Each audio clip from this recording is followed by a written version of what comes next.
Hi, this is Pastor Jeremy. I'm the lead pastor here at Seven Church. Thank you for tuning in to watch our messages online. You can learn more about us by visiting our website at 7sd.org.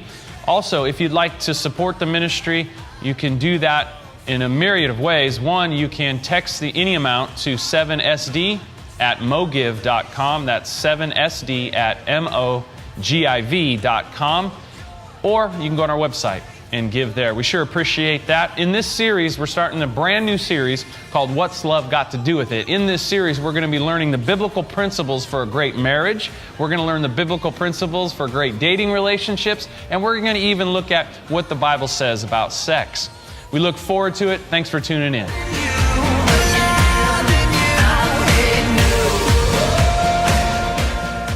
Hey, how are you? Good? Give it up for the band, seriously, huh? Come on. That was good stuff.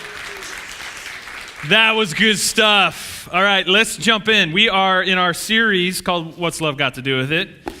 And we are looking at all of these issues in relationships. Of course, marriage. In 2 weeks, we're going to be talking about dating. Woo. We're going to talk a little bit about sex. And we're going to talk about all these things, okay? But I want to let you know a couple things going on. One is we have our membership dinner coming up on May 18th. If you are interested in just finding out more about us, our mission, our vision, our values, and whether it might be a church for you or not, then please mark down on your connection card you're interested. It's going to be a great dinner, and we'll just hang out and talk. You can ask questions. I'll tell you about the church, and we will go from there. The other thing to remind you of, if you did not hear, is on last week we started a thing with on your phone. If you would set a reminder at 9:38 every day, 9:38 a.m. or p.m. or both, whatever. If night person, do it at night, whatever. But what we're asking is that at 9:38, based off of Matthew 9:38, that you would pray a quick prayer for more workers for the harvest. That's what that verse talks about. Because we're seeing a tremendous harvest in terms of people coming to know the Lord, people getting baptized, all that stuff. But we also need more people willing to say, hey, I want to be a part of this. I want to get involved. I want to serve. So just pray at 9:38 and just ask the Lord. It could be a quick prayer, quick one-sentence prayer, whatever, and just ask the Lord to bring more workers for the harvest. So we're doing that. That's exciting. And then next week is Mother's Day, and we're going to have family portraits. So bring your whole family. So we'll get your family portrait, get your picture taken, and then we're also going to have a photo booth, so there's fun photos and stuff like that. That's next week. Looking forward to that. All right, let's talk about love. When we look in the Bible, the most famous scripture on love is 1 Corinthians 13. 1 Corinthians 13, I've done hundreds of weddings. And 1 Corinthians 13 has been read at about 90% of the weddings I've done. When I sit down with a couple and I say, what verse do you want? Or what scriptures? 1 Corinthians 13. Okay, and so that's always. And that's great because it's a great section of scripture. And here's what it says. Beginning of verse 4, love is patient, love is kind, it does not envy, it does not boast, it is not proud. Talking about love here. It does not dishonor others. It is not self-seeking. It is not easily angered. It keeps no record of wrongs. Love does not delight in evil, but rejoices with the truth. It always protects, always trusts, always hopes, always perseveres. Love never fails. Love never fails. Now, that's what we want in our relationships. We want to love like that. How do we do that, though? It's great to read that and go, yeah, I like that. That's good. But how? How do you get there? I mean, how does that even come about? Well, that's what I want to share with you. All right, I'm going to talk today about 7 different things that you need in any relationship, specifically marriage relationships. But if you're single, I'm so glad you're here because these are the things you need before you get into a relationship. These are the things you need. If you have these things, these 7 ingredients, if you have these, as you go into marriage, it's much more likely to have a successful marriage relationship. So as single people, you need these things. Maybe, just maybe, you don't have these and you're single for a reason. All right? So just being honest. Just being honest. As you get these things in you and you learn these things, then less likely to be single. So we're going to look at those. All right, this is good stuff. So I think just like there's 7 really key ingredients in a great relationship, a great marriage relationship, I think there's 7 key ingredients in making a great cake. So we called this message, Making Marriage Cake. All right, and I want to show you how to do that. And I know there's different ways to make a cake, all right? So when I come out with the ingredients, don't be like, well, I would use more oil, or I would use oil, or whatever, okay? I don't care. I just am going to show you what I know about cakes, which is very little, and try and tie that into a message, all right? And then we're committed to great relationships, as I mentioned. May 27th, we're going to have a marriage seminar here. Marriage seminar with Dr. Dan Jenkins, who is an expert, and he is going to be here from 10 to 1 sharing about relationships and some of the key things you need to be. May 27th, that's Saturday. We'd love to have you here, whether you're single, whether you're married, whatever the case may be. So here's the ingredients. I want you to write these down because this is very practical, and you see a scale in your notes, 1 to 10. After each one of these points, I want you to put where you are, not where you think your spouse is, where you are. Where are you? Where do you think you are? Your spouse is going to write down and circle where they think they are. Then later this afternoon, you're going to get together and talk about it. Or this evening, over a nice dinner or a nice cake. We have cake out here for you so you can remember this message. All right, and just talk about the difference. Why are we so far apart here? Let's talk about how we can get closer on this, because this is what we need to do. Okay, and the number one thing. Now, first I want to show you my stuff here, the cake table.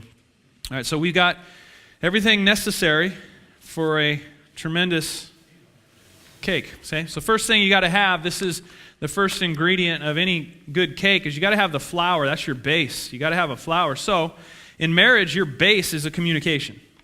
You got to have communication. That's the flour. That's the base of the relationship. You got to have some communication, clear communication. You have to be able to talk. You have to be able to communicate. I'm reading a book. Some of you are like, oh, good for you. Here's, you can read. No, what I'm saying is, this last week I read a great book. It's called His Needs, Her Needs. It's by a man named, a PhD named Willard Harley. Willard Harley. Okay, tremendous book on His Needs, Her Needs. And it just walks through amazing statistics and research. The number one thing they found in thousands and thousands and thousands of studies all across America, number one thing a woman needs, number one thing was communication, was the uninterrupted time to talk to her spouse. Uninterrupted time to talk to her spouse. Whoa, that was the number one thing. Do you know why when women have affairs, the number one reason is some dude at work listened to her. She was talking and talking and talking and talking. And some guy was like, wow, really? Oh. He listened. That's why. All right, and so that's the number one need is communication. And it needs to be quality time to talk and connect. Proverbs 13:17, look what it says. Reliable communication, what? Permits progress. If you want progress in your relationship, another word for reliable is simply consistent. Consistent communication. Make the time to talk. But here's the problem. Us guys, oftentimes when we're trying to, or when we should communicate, it gets so difficult for us. We're just like, right? We're thinking about a million other things we have to do. Did you ever see that Klondike commercial during the Super Bowl? Let's check it out. I just got to show you. This is a great commercial. New Klondike Mint Chocolate Chip Bars present 5 Seconds to Glory. Mark versus actually listening to his wife. Beautiful, beautiful yellow squash. And I thought we could potentially paint our foyer yellow. What do you think? I know it's yellow. I know.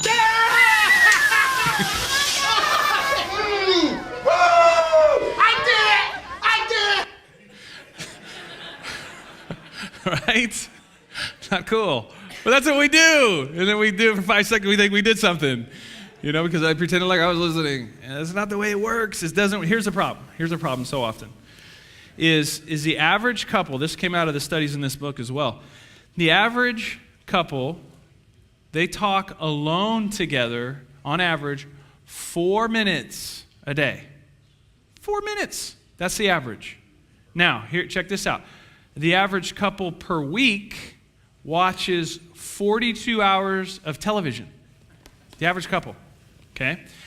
So that, then per week talking is just 28 minutes. 28 minutes talking per week, but 42 hours of television. If you add Facebooking and everything else, it's a lot of other hours added to that. We have a hard time communicating. We have a hard time just sitting and talking and listening. We have a very difficult time doing it. Here's why. Guys, most men are wired this way. When we're listening for a problem. We're listening to hear a problem that we can fix. That's what we do. All right? So she starts talking and we're going, got it. Okay, here's what you need to do. Right? And we want to jump in and fix it. We want to jump in and fix the problem right now. That's what we do. She doesn't want you to fix the problem. Most of the time, she just wants to be heard. She wants you to listen. She wants to be able to talk to you, share what's on her heart, what's on her mind. The whole time, though, we're scanning. We're listening. Wait, I don't hear a problem here. Why are we talking? Is there a problem or isn't there? Yes or no, right? And we just want to solve the problem. You've probably seen this video because it's viral, but I want to show it again because it just clearly communicates the issues with communication with men and women. It's just, there's all this pressure, you know? And sometimes it feels like it's right up on me and I can just feel it, like literally feel it in my head, and it's relentless. And I don't know if it's going to stop. I mean, that's the thing that scares me the most, is that I don't know if it's ever going to stop. Yeah. Well, you do have a nail in your head. It is not about the nail. Are you sure? Because, I mean, I'll bet if we got that out of there... Stop trying to fix it. No, I'm not trying to fix it. I'm just pointing out that maybe the nail is causing... You always do this. You always try to fix things when what I really need is for you to just listen. No, see, I don't think that is what you need. I think what you need is to get the nail See, you're out. not even listening now. Okay, fine. I will listen. Fine. It's just... Sometimes it's like there's this achy... I don't know what it is. And I'm not sleeping very well at all. And all my sweaters are snagged. I mean, all of them. Yeah, that sounds really hard. It is. Thank you. Ow! Oh, come on. If you would just... Don't... Try to sneak things my way. Do I have to keep on talking to... Right? That's it, isn't it? I mean, we just have a problem communicating, and that's just a reality, and we just don't think alike. We expect our mate to think like we do, and they don't. All right, so I want you to evaluate there on your notes. How are you in the communication? Do you take time to communicate? Do you want to communicate?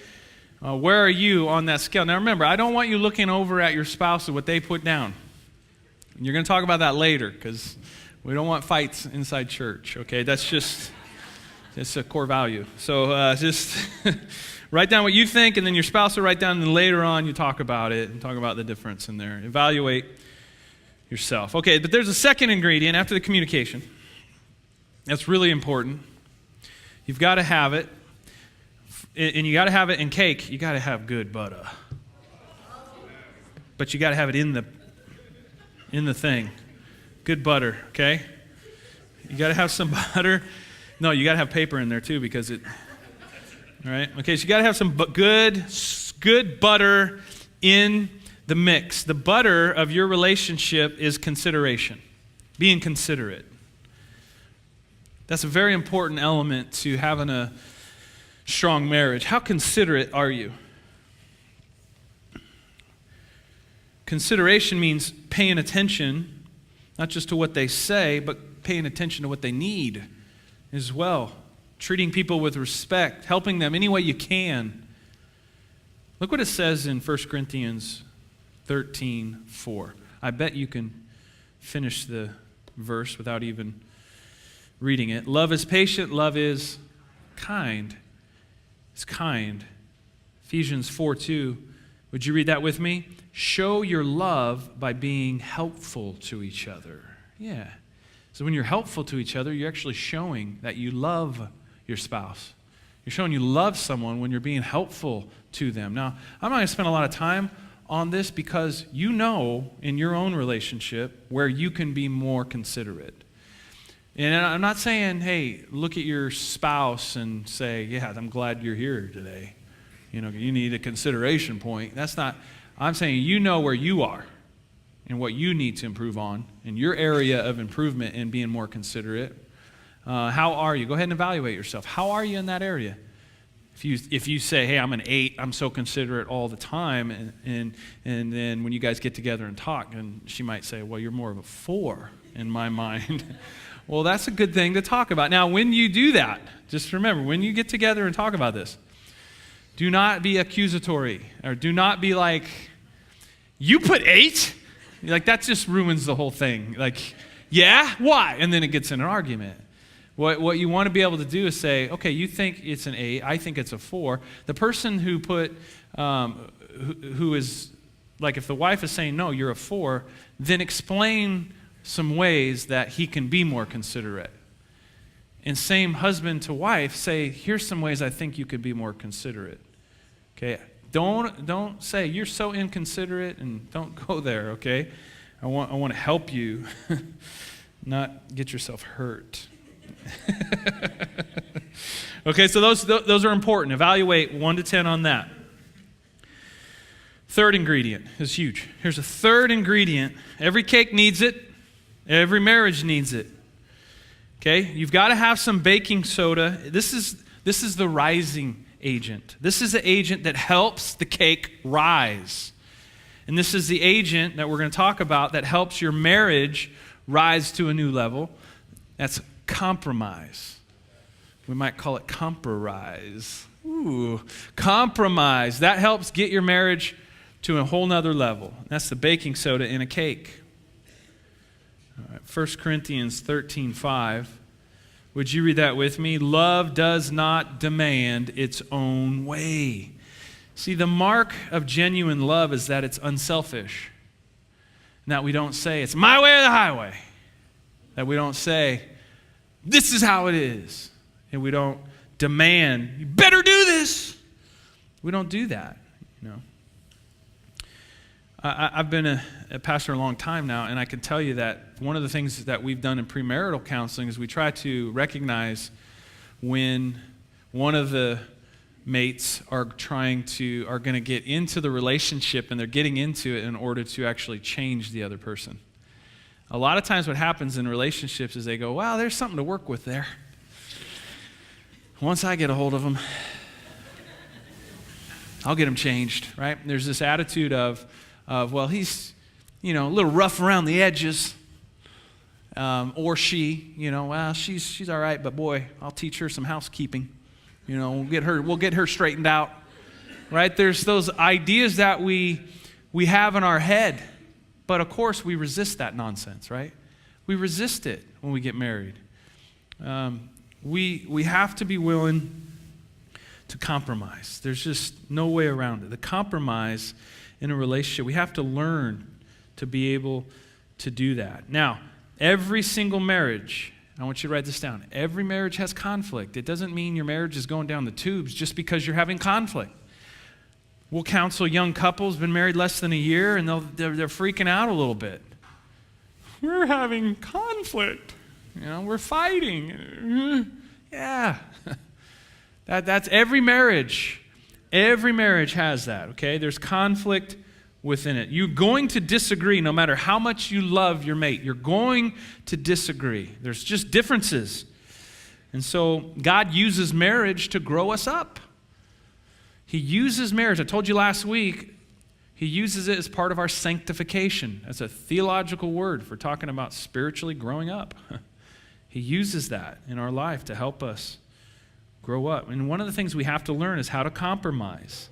We just have to learn that. Now, let me take a little survey and then give you an idea of some of the things you have to compromise on. How many of you would say, when you take a vacation, you want it all planned out? You're a planner. I want to know what hotel. I want to know where we're going to eat. I want to know that we have the tickets to the, okay? Yeah? Okay, good. You're detailed. You're probably more detailed. You want to, hey, we're going to drive 5 hours. We're going to stop at this place. We're going to eat, and then we're going to hit the road, and we're going to stop at this place. And then, right, you're detailed out. Now, how many of you would say, I don't like being that detailed out. I like to hit the road and just go. And we'll figure it out as we go. There you go. Some of you are just like, woo! Right? Now, along with vacation, how many of you would say, when you go to that place, you want to see, like if you have 10 days, you want to see 45 places in 10 days. Many places as possible you want to see. Okay? Yeah, okay. How many of you are the type that are like, look, I'm on vacation, man. I just want to sit by a lake. Or whatever. I just want to relax. Okay. Now, here's the thing. Some of you are sitting right next to the person who said this and then the other person said that. You know, you have to learn to compromise on those kinds of things. On vacations 1 year, hey, we're going to map it all out, right? It's real simple. We're going to map it all out. You know, whoever the planner is, they need that. Okay, so we're going to go to this hotel, we're going to eat there, we're going to go to this movie, and we're going to go to this attraction, and we're going to do that. Okay, so it's mapped out. The next year, guess what? You've got to compromise. You planner, you're going to have to compromise and say, we're just going to wing it. And that's hard for planners. That's hard for detailed people. But you know what? In order to compromise in your marriage, we're going to wing it. Let's go for it. Okay? So that's something that you got to figure out. But compromise is so important in marriage because more marriages die from inflexibility. I want you to write that down. More marriages die from inflexibility than anything else. More marriages die from inflexibility than adultery, from inflexibility, from lying, anything else. It's inflexibility. Okay, so evaluate. How you doing in this ingredient? Are you willing to compromise or are you missing the baking soda? Cake won't rise, the marriage won't rise without this ingredient.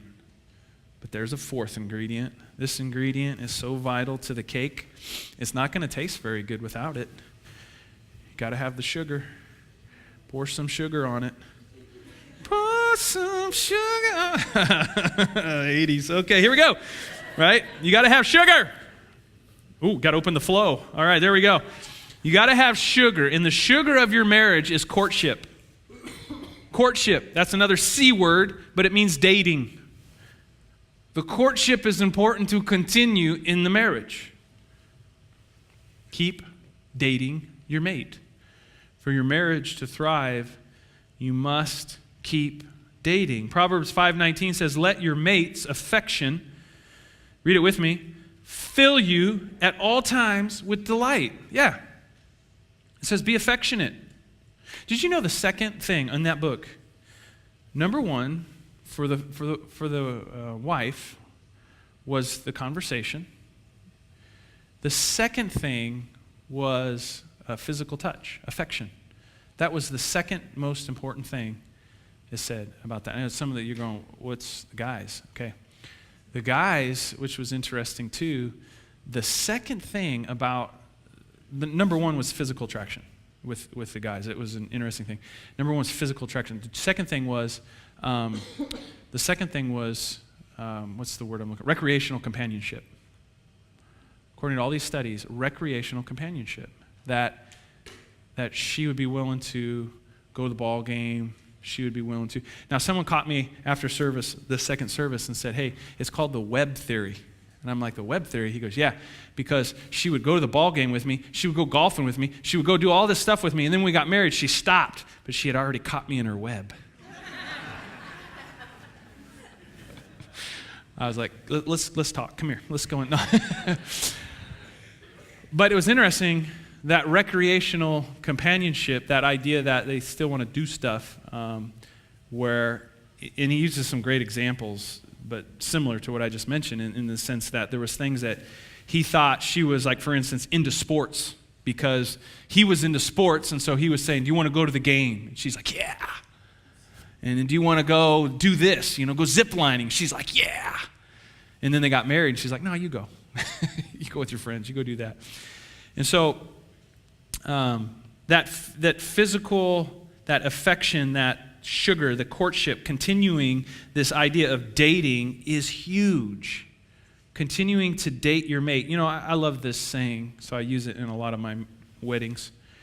But if there was more courting in marriages, there'd be fewer marriages in court. It's just true. Keep dating your mate. Keep doing the things that you did. We stop, right? We just stop. And here's the mentality of a male. The male mentality when he's pursuing his potential wife is to conquer, okay? And it's not don't take it the wrong way. Conquer meaning it's such a process to win the affection of the mate, okay, of the potential mate. So you do things that you don't keep doing, right? You're buying flowers maybe every week. Maybe you're buying candy and you're taking her out to places that are way expensive that you would never do, but you're doing it to win her affection. And maybe you take work off, you call in sick and you take her out somewhere crazy and she's just like, whoa, that's amazing. But then you get married, and for guys, they check the box often. I won, conquered. And now, here's the thing. The mentality shifts to, I need to provide. So I need to throw myself into the challenge of work to provide what she needs.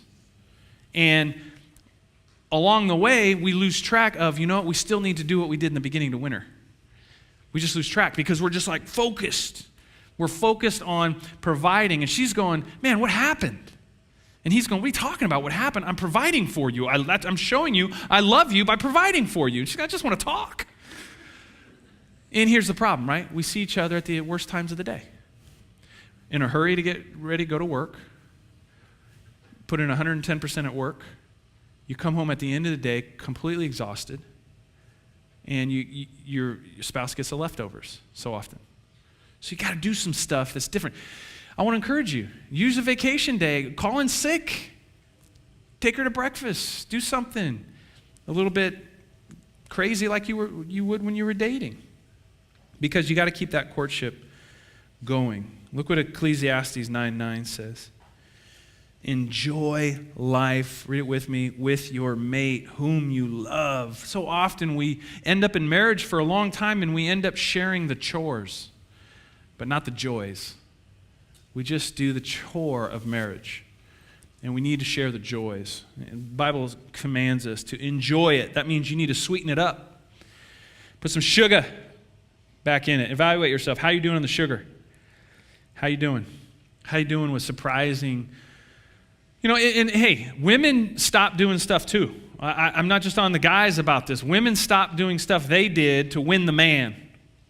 I will not say what those are because I value my life. But it's happening for women too. All right? And my wife is right here. And thankfully she did, and she keeps doing stuff. But anyway, you know what I'm saying is it goes both ways. We have to all know what we're slacking on in the sugar. So how you doing in that area? Very important. Here's the fifth ingredient. This is vital. Fifth ingredient. You got to have this if you're going to have a good cake. All right, we're going to put the milk in there right now. It's good. The milk is the commitment. Commitment. You got to be committed. Commitment. You pour some milk in it. 1 Corinthians 13:7-8. Love sometimes protects. What? You better correct me. Keep correcting me. Sometimes trusts. Sometimes hopes. Sometimes perseveres. Love never fails. Somebody said sometimes in the first service. They blew it. Kept going with that thought. But yeah, it always, right? This is commitment. It always protects. It always trusts. It always hopes. It always perseveres. Love never fails. Well, how do we get there? Commitment. No matter what. Commitment. Malachi 2:16 says, this is God talking, I hate divorce, Make sure you do not break your promise to be faithful to your mate. Now, again, disclaimer, I'm not talking about right now previous relationships. I've had people after a marriage message and even mentioning this verse will come to me, I got divorced and my former spouse is remarried. Am I supposed to go break that up and figure this out? No. Okay. I'm not talking about unscrambling the egg. What I'm saying is where you're at right now. Your relationship right now, where you're at. It's going to take a commitment. It's massive commitment. All-in type of commitment. And no matter what. No matter what. It just reminds me of that story. You probably heard of the farmer and the chicken and the pig, right? The chicken came to the pig and said, hey, the farmer's been so good to us. Why don't we do something nice for the farmer? The chicken made a suggestion, you know what? He loves bacon and eggs breakfast. Loves it. Why don't we cook him a nice bacon and egg breakfast? And the pig said, well, that's a good idea in that, for you, you're going to make a contribution. But for me, I've got to be all in.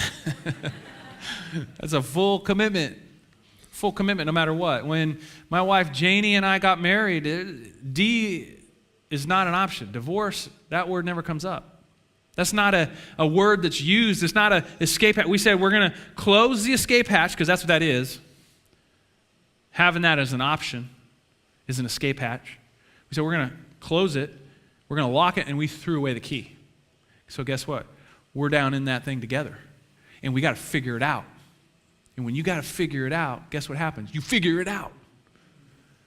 When it's not an option, hey, it gets hard. You know what? Let me just try to find somebody else who will fulfill all my needs, take care of everything all the time. We get this fantasy in our head. Here's the thing. You and your spouse might be this far apart right now. You got some room to grow. Okay? What happens when you think the grass is greener on the other side? You think you're going to find someone who you're just like this. We're just soulmates, just like this. Here's the reality. You and your husband are like this, or you and your wife are like this right now. You go after a new relationship, you're like this. This is where you start with a new relationship. If I could put my arms back farther, I would.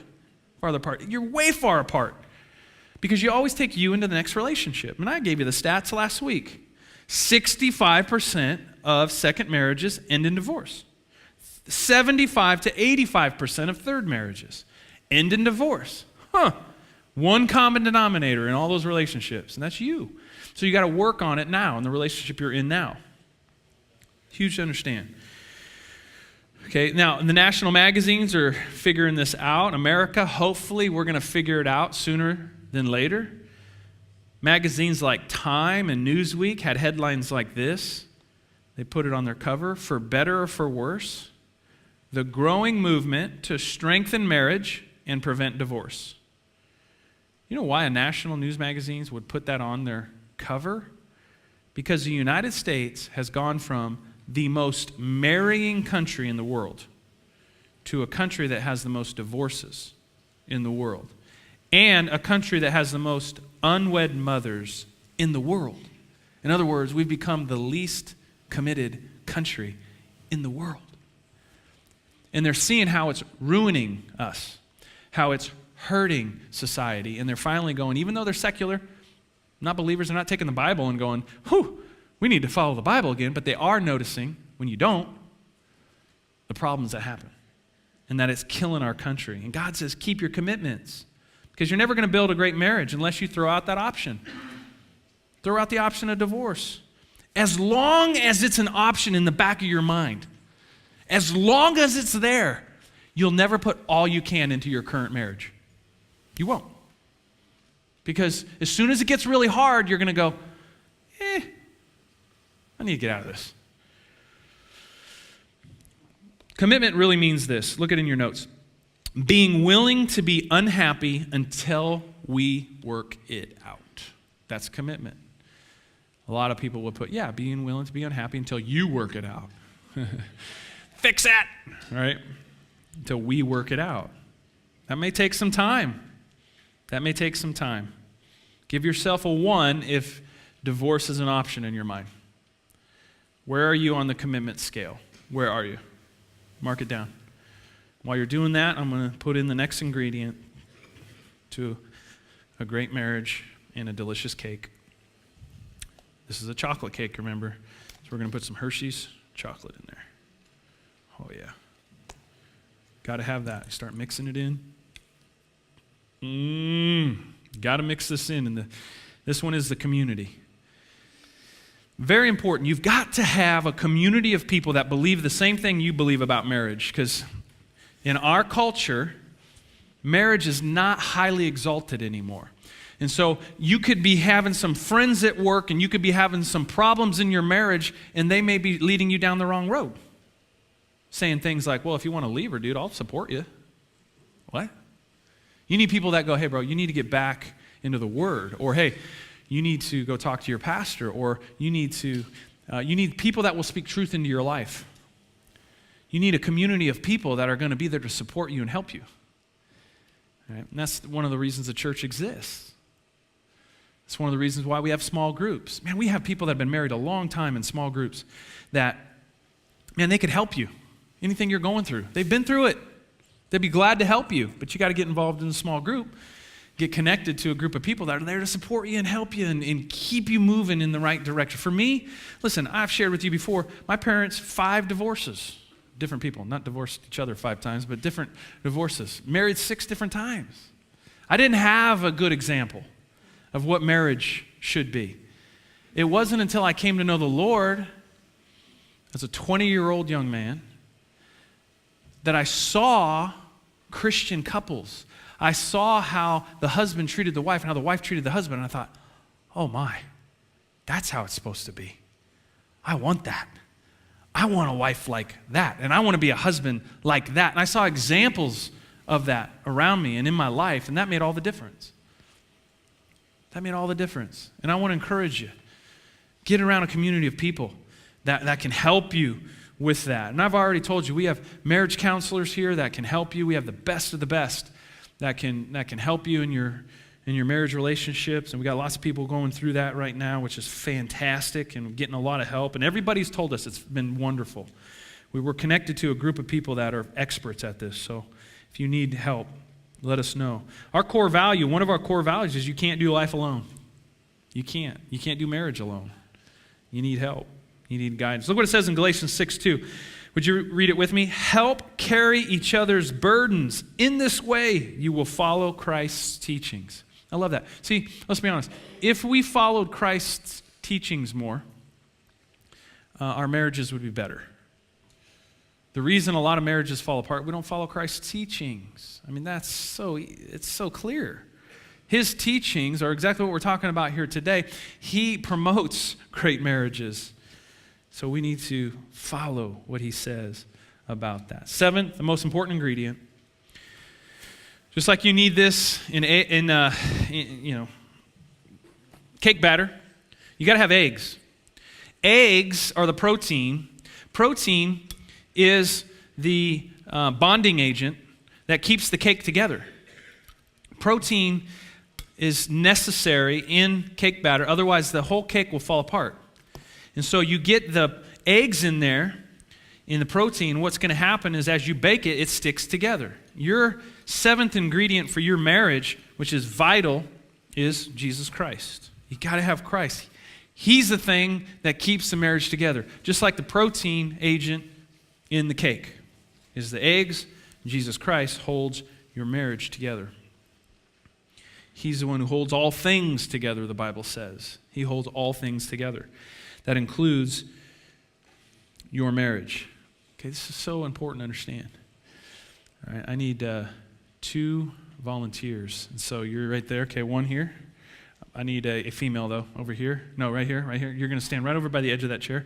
Can you come up over here and stand on this edge? Okay, here's what we're going to do. Okay, I gave you a triangle illustration. What I want you to picture right now is that I am Jesus. Why do you laugh? That kind of hurts. But anyway, all right. Now, so pretend I am Jesus.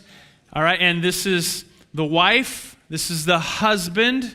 Now watch what happens. As they come closer to me, just start moseying on this way towards me. As they come closer to me, this way, As they come, look what's happening. What are they doing? They're moving closer together.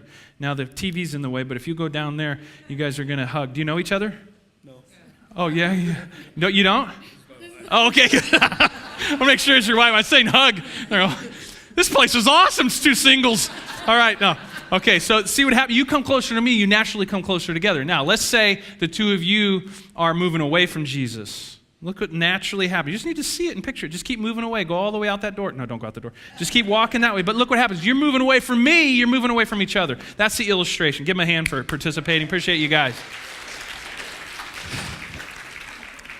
Okay, as we do that, as we move closer to Jesus, making him the center of our life, he bonds us together. He's the bonding agent. He's the one that keeps us together as a couple. And here's the reality.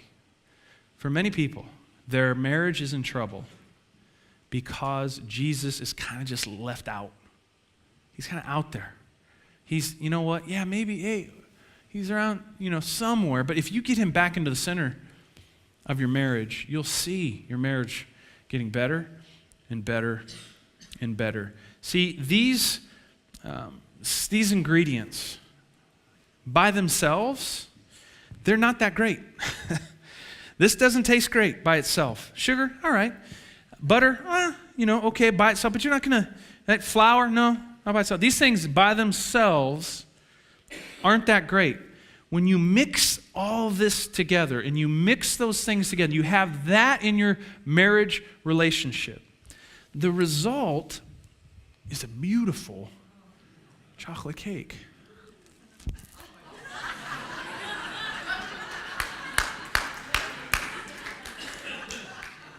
I can eat this. But I'll tell you what I'm not going to do. I'm not going to eat this, all right? You take those ingredients, you bake them over time. All right? Each of those things takes time. And as you do that, you'll have yourself a delicious marriage. Let's pray. God, thank you. We believe it. Your word tells us that it's true. And we're thankful for what you show us in your word. It certainly is true. We need to hunger and thirst for righteousness. We need to hunger and thirst for it.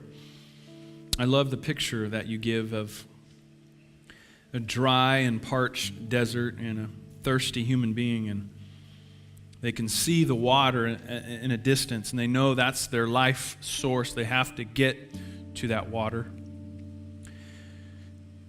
And they are thirsting for that water. We need to thirst for you in the same way, and as we do that, you satisfy. We're so grateful.